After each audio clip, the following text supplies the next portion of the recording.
Subscribe करें नैना music का YouTube channel और देखें अपनी पसंद के मैथिली भोजपुरी के धमाकेदार ऑडियो वीडियो। तो सब्सक्राइब करें व सामने दिए लाल बटन को जरूर दबाएं।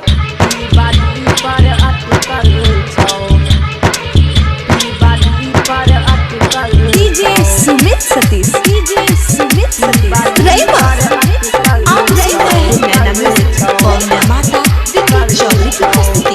हमर दिल सुनाइए मम्मी छौड़ी हिप्पी बाली पर अटकल चाय। हमर दिल सुनाइए मम्मी छौड़ी हिप्पी बाली पर अटकल छौ। देखली गोरा की सूरतिया ता, देखली गोरा की सूरतिया ता, ओही दिन से आखिया भटकल छौ। हमर दिल सुनाइए मम्मी छौड़ी हिप्पी बाली पर अटकल छौ। हमर दिल सुनाइए मम्मी छौड़ी हिप्पी बाली पर अटकल छौ।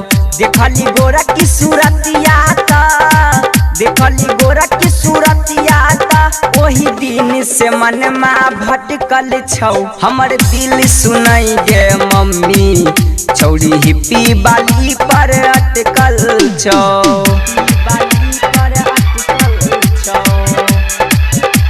आप सुन रहे हैं नैना म्यूजिक और निर्माता विकी चौधरी की प्रस्तुति।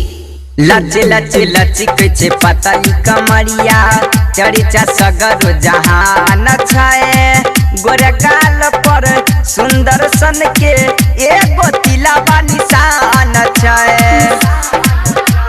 मम्मी गई लच लच लच के पतली कमरिया चरिचा सगर जहान छे।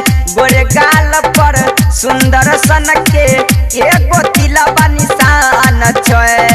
पायल के छम छम बाजे ओकर, पायल के छम छम बाजे ओकर, हमरा दिल के भीतरिया में खटकल छै। हमर दिल सुनाइए मम्मी छौड़ी हिप्पी बाली पर अटकल छै।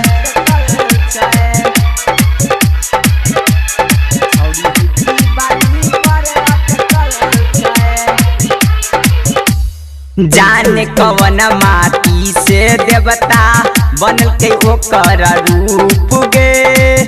चेहरा गजबे लाइट मारै छै जेना जरा के धूप गे। मम्मी गई जाने कवन माटी से बनल देवता ओकर रूप गे।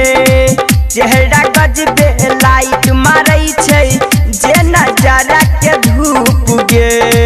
गायक राकेश नरसिया के, सदिक राजा राइटर पंकज के, मन लाल लाल ओट पर भटकल छै।